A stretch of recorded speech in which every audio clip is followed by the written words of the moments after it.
والتاویل بالاطہار فی آیت التربص، اسی طرح باطل ہے آیت تربص میں طہر کی تعویل کرنا۔ مطلب کیا ہے؟ قرآن پاک میں آیا ثم یتربصن بانفسہن ثلاثۃ قروء، کہ پھر عورتیں اپنے آپ کو روکے رکھے 3 قروء۔ کتنے؟ 3 قروء۔ قروء کا معنی کیا ہے یہاں؟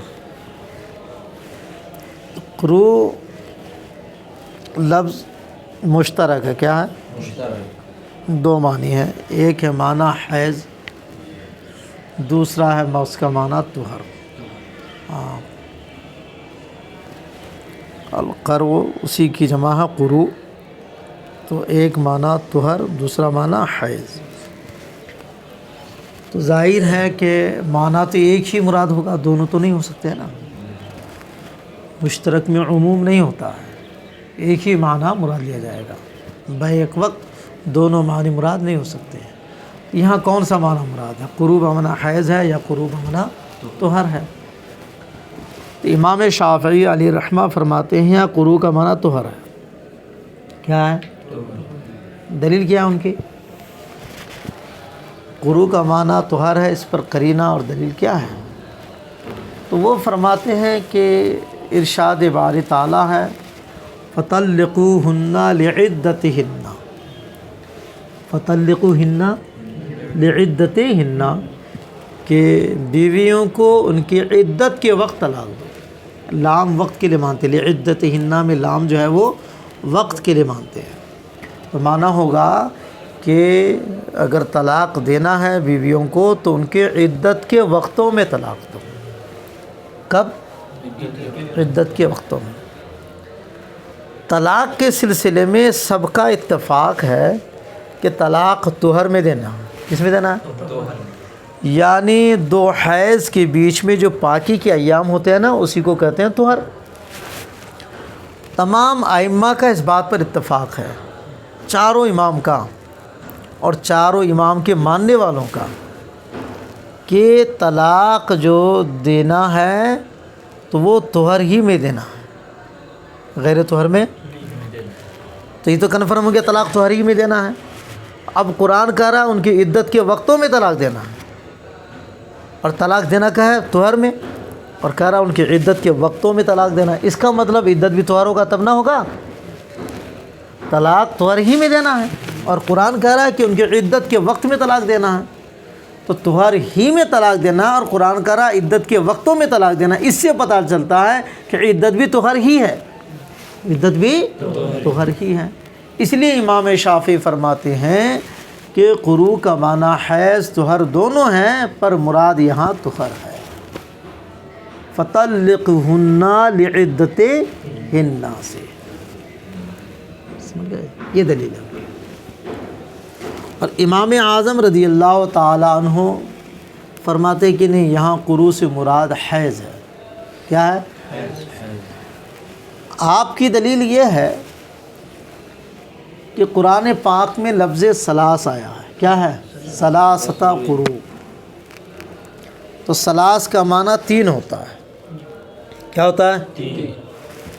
اور یہ خاص ہے نا، لفظ ثلاث خاص ہے، معنی معلوم ہے، معلوم یہی کہ اتنے عدد کو 3 کہتے ہیں، اتنے کو بھی نہیں، اتنے کو بھی نہیں، پورے اتنا ہوگا تو اس کو ثلاث کہیں گے، تھوڑا سا بھی کم ہوگا تو ثلاث نہیں کہیں گے۔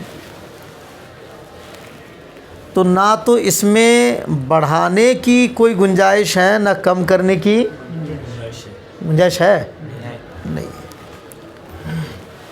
پہلے بتا دیا گیا تھا کہ لفظ خاص کا جو حکم اول ہے وہ یہی ہے کہ خاص کا جو لفظ ہے وہ اپنے معنی کو قطعی طور پر شامل ہوگا، یعنی اس میں نہ کوئی کمی کر سکتے ہیں نہ آپ اضافہ کر سکتے ہیں، جتنا اس کا معنی ہے اتنا ہی ثابت ہوگا، اتنے ہی پر عمل کرنا ہوگا۔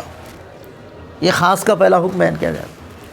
تو جب لفظ ثلاث کا معنی 3 ہے، اب اگر یہاں قروء کا معنی حیض کے بجائے طہر لے لیں تو اس لفظ ثلاث کے معنی پر عمل نہیں ہو پائے گا، عمل حالانکہ خاص کے لیے ضروری ہے کہ اسی پر عمل کرے، اس میں کمی اور بیشی آپ نہیں کر سکتے۔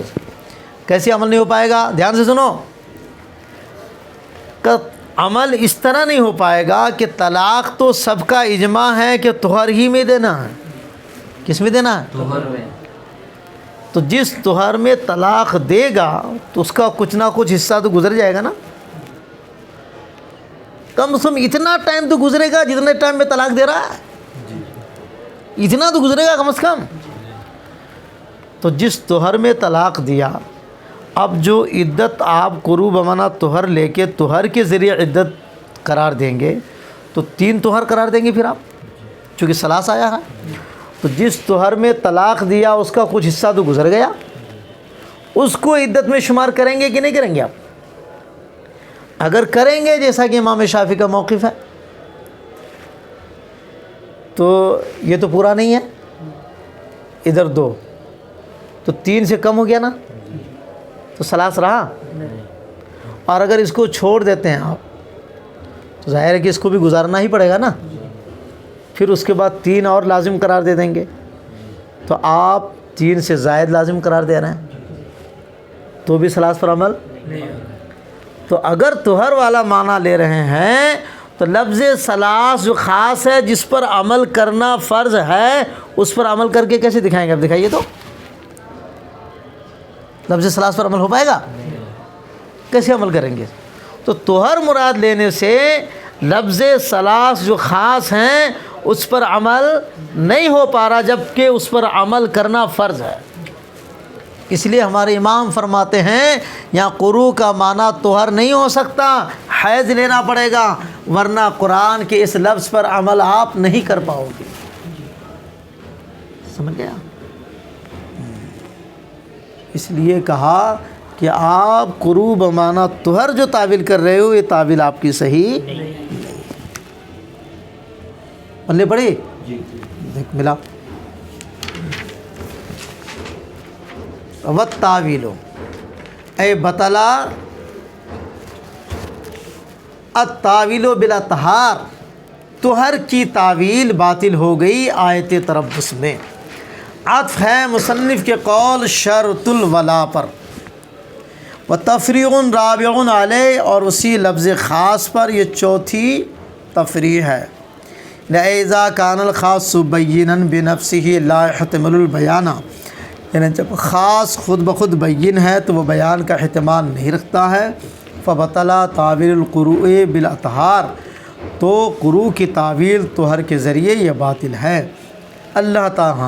اللہ تعالیٰ کے قول والمطلقات یتربصن بانفسہن ثلاثۃ قروء، تو اللہ تعالیٰ کے قول والمطلقات یتربصن بانفسہن ثلاثۃ قروء میں قروء کی تعویل طہر کے ذریعے باطل ہے۔ بیان ہوں اس کا خلاصہ یہ ہے کہ انا قولہ تعالی قروء مشترک بین معانی الطہر والحیض، کہ اللہ تعالیٰ کا قول جو قروء ہے یہ مشترک ہے طہر اور حیض کے معنی کے درمیان۔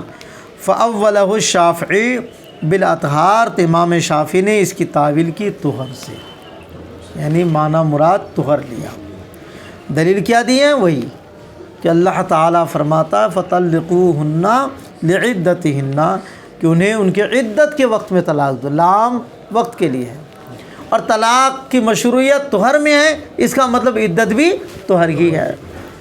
لقولہ تعالیٰ، اللہ تعالیٰ کے اس قول فطلقوہن لعدتہن سے کس طرح استدلال کیا؟ اس طور پر علا کہ ان اللام للوقت لعدتہن میں جو لام ہے یہ وقت کے لیے ہے، تو معنی ہوگا فطلقوہن لوقت عدتہن، یعنی انہیں طلاق دو ان کی عدت کے وقتوں میں، اور وہ عدت کیا ہے؟ وہ کیا طہر ہے۔ کیوں طہر ہے؟ لأن الطلاق لم یشرع الا فی الطہر بالاجماع، اس لیے کہ طلاق مشروع ہوئی ہے صرف طہر میں، یہ بالاجماع ثابت ہے۔ وَأَوَّلَهُ ابو حنیفہ بالحیض، اور امام اعظم نے قروء کی تعویل کی ہے حیض سے۔ دلیل ان کی وہی لفظ ثلاث کہ اگر حیض نہیں لیں گے طہر لیں گے تو لفظ ثلاث پر عمل وَأَوَّلَهُ ابو حنیفہ بالحیض، اور اس کی تعویل امام اعظم ابو حنیفہ رحمہ اللہ نے حیض سے کی اللہ تعالیٰ کے قول ثلاثۃ قروء کی دلالت سے۔ کیوں؟ لِأَنَّهُ خاصٌ، اس لیے کہ لفظ ثلاث خاص ہیں، لا يحتمل الزیادۃ والنقصان، جو زیادتی اور نقصان کا احتمال نہیں رکھتا ہے۔ والطلاق لم یشرع الا فی الطہر، تو طلاق تو صرف طہر میں مشروع ہے۔ فَإِذَا طَلَّقَهَا فِي الطہر، جب شوہر بیوی کو طہر ہی میں طلاق دے گا۔ وَكَانَتِ الْعِدَّةُ أَيْضًا هِيَ الطہر، اور آپ کے حساب سے عدت بھی طہر ہو جائے، تو اب جس طہر میں طلاق دے گا اس کو شمار کریں گے کہ نہیں کریں گے؟ اگر آپ شمار کریں گے تو ظاہر ہے کہ اس کا کچھ حصہ تو گزر گیا، تو پورا طہر تو نہیں رہا ہو، تو وہ ادھورا ہوا، اور آگے کے دو، تو دو اور ایک کا کچھ یہ ہوا، پورا تین نہیں ہوا۔ اور اگر پہلے کو چھوڑ دیں گے تو پھر آگے تین اور یہ تین سے بھی زائد ہو جائیں گے۔ تو فلا یخلو، تو اس بات سے خالی نہیں کہ اما یحتسب ذلک الطہر، جس طہر میں طلاق ہوگی یا تو اس طہر کو شمار کیا جائے گا عدت میں سے، اولا یا نہیں۔ فإن احتسب منہا، اگر اس کو عدت سے شمار کیا جائے، کما ہوا مذہب الشافعی، جیسے کہ امام شافعی کا یہی مذہب ہے، تو یکون قرعین و بعضا من الثالث، تو پھر دو قروء اور تیسرے کا بعض ہوگا، تیسرا وہ جس میں جو پہلا والا ہے جس میں طلاق ہوئی ہے، سمجھ گئے؟ کیوں؟ لأن بعضا منہ قد مضى، اس لیے کہ اس کا کچھ نہ کچھ حصہ تو گزر گیا۔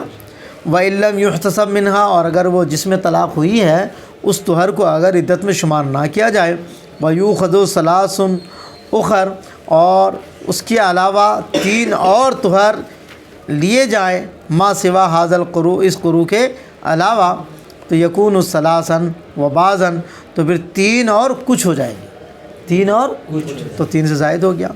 وعلى كل تقدیر یبطل موجب الخاص الذی هو ثلاث، بہر تقدیر خاص کا جو موجب ہے وہ کون ہے؟ خاص جو لفظ ثلاث ہے، اس کا جو موجب ہے، اس کا جو معنی اور جو حکم ہے وہ باطل ہو جائے گا۔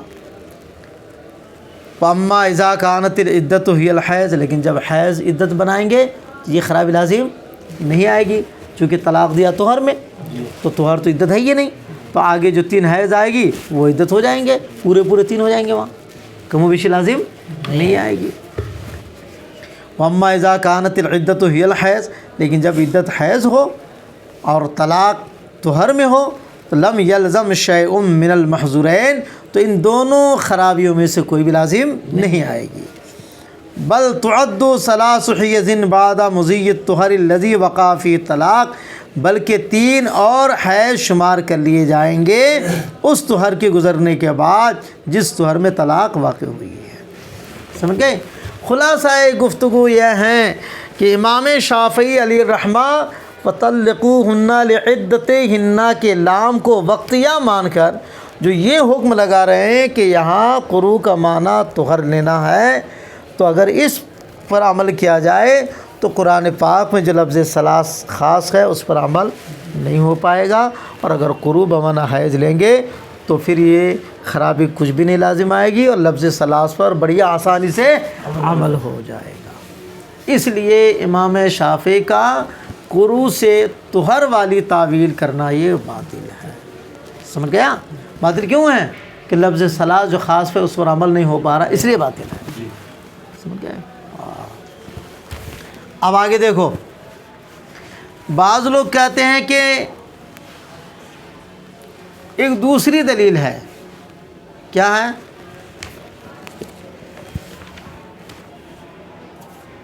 امام شافعی کے خلاف وہ دلیل پیش کرنی چاہیے۔ کیا دلیل ہے وہ؟ دلیل یہ پیش کی جائے کہ بھائی لفظ قروء جو ہے جمع ہے، کیا ہے؟ یہ آنکھیں کھجلا بہت رہی ہے۔ لفظ قروء کیا ہے؟ جمع ہے۔ جمع کے لیے کم سے کم تین ہونا چاہیے نا، ایک کو واحد، دو کو تثنیہ، تین کو جمع کہتے ہیں۔ اب اگر طہر لے لیں گے تو جس طہر میں طلاق ہوگی اس کو بھی امام شافعی شمار کرتے ہیں، تو وہ توہر تو پورا نہیں ہوا، جی اور آگے 2 توہر لیں گے تو 3 کہاں ہوگی؟ ہے جمع کے لیے تو کم سے کم 3 ہونا چاہیے۔ تو اس طرح سے بھی امام شافعی کا رد کیا جا سکتا ہے۔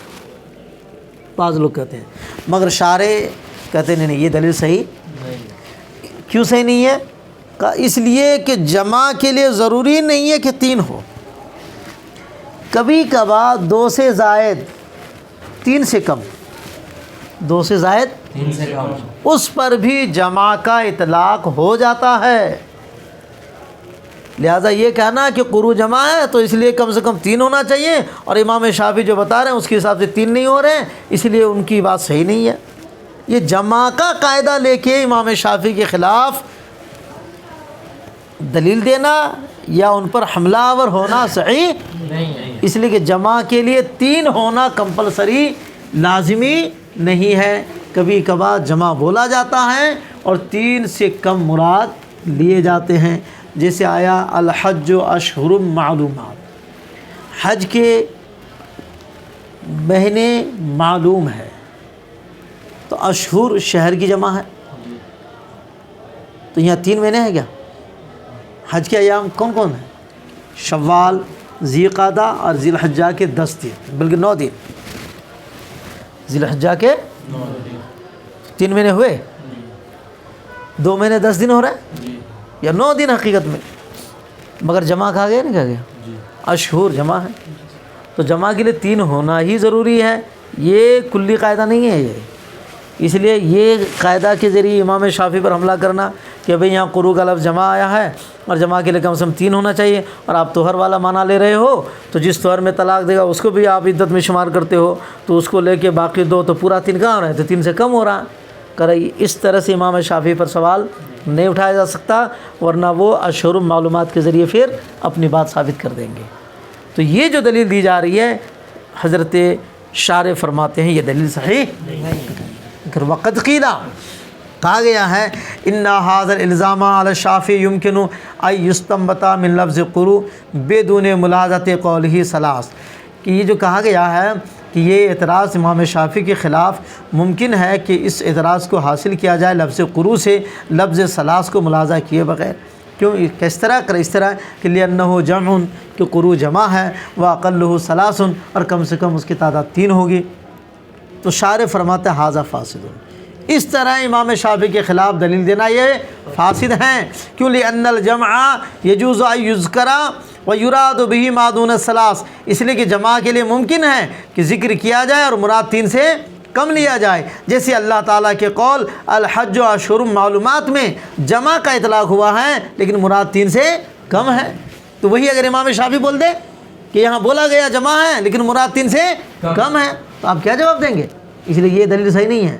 دلیل وہی صحیح ہے جو امام فرما رہے ہیں، لفظ ثلاث خاص ہے، اور خاص کا حکم یہ ہے کہ وہ اپنے مدلول پر قطعی طور پر دلالت کرے گا، قطعی طور پر اس کا معنی مدلول قطعی طور پر ثابت ہوگا۔ قطعی طور پر ثابت ہونے کا مطلب ہے کہ اس میں نہ کمی کر سکتے ہیں نہ تو بیشی زیادتی کر سکتے ہیں، اور امام شافعی جو عمل کر رہے ہیں کم ہو رہا ہے، اس میں کیا ہو رہا ہے؟ اس لیے قروء کی تعویل تو ہر سے باطل ہے،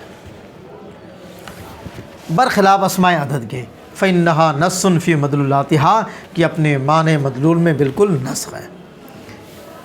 اب رہی بات کہ ٹھیک ہے لفظ ثلاث پر عمل کرنے کے لیے آپ کہیں گے کہ قروء بمعنی حیض لے لیا جائے، طہر نہیں لگے، تو فطلقوهن لعدتهن، اس آیت کا کیا جواب دیں گے آپ؟ جب اللہ فرما رہا ہے تو ٹھیک ہے آپ کہہ رہے ہو کہ لفظ ثلاث خاص پر ہے، اس پر عمل ہونا چاہیے، اگر قروء بمعنی طہر لیں گے تو لفظ ثلاث پر عمل نہیں ہوگا، ٹھیک ہے، لیکن قرآن کی آیت کو بھی تو آپ ترک نہیں کر سکتے ہیں، قرآن کی آیت کو بھی آپ ترک نہیں کر سکتے ہیں، تو فطلقوهن لعدتهن، اس آیت پر عمل آپ کیسے کریں گے؟ لفظ ثلاث پر عمل کرنے سے یہ آیت پر عمل چھوڑ ترک ہو رہا ہے کہ نہیں ہو رہا؟ چونکہ قرآن کیا کر رہا ہے؟ عدت میں طلاق دو، اور طلاق طہر میں دینی ہے، جب طہر میں طلاق دے گا تو عدت میں کہاں طلاق ہوئی؟ پھر حیض میں طلاق دینا ہوگا، پھر کیا ہوگا؟ آپ کے حساب سے عدت جب حیض ہے اور قرآن کہہ رہا ہے کہ عدت کے وقتوں میں طلاق دو، تو پھر اب آپ کے حساب سے یہ ہوگا کہ حیض کے دنوں میں طلاق دو، یہ مطلب ہوگا نا؟ تو کیا حیض کے دنوں میں طلاق دی جائے گی؟ تو یہ تو امام بھی فرماتے نہیں حیض کے دنوں میں طلاق نہیں دے سکتے ہیں، تو جب نہیں دے سکتے ہیں تو قرآن کہہ رہا ہے عدت ہی میں طلاق دو، اور آپ عدت حیض کو مان رہے ہیں، تو اس آیت کا کیا جواب ہوگا؟ یہ ہے سوال، سمجھ گئے؟ چلو اس کا جواب کل پڑھ لینا۔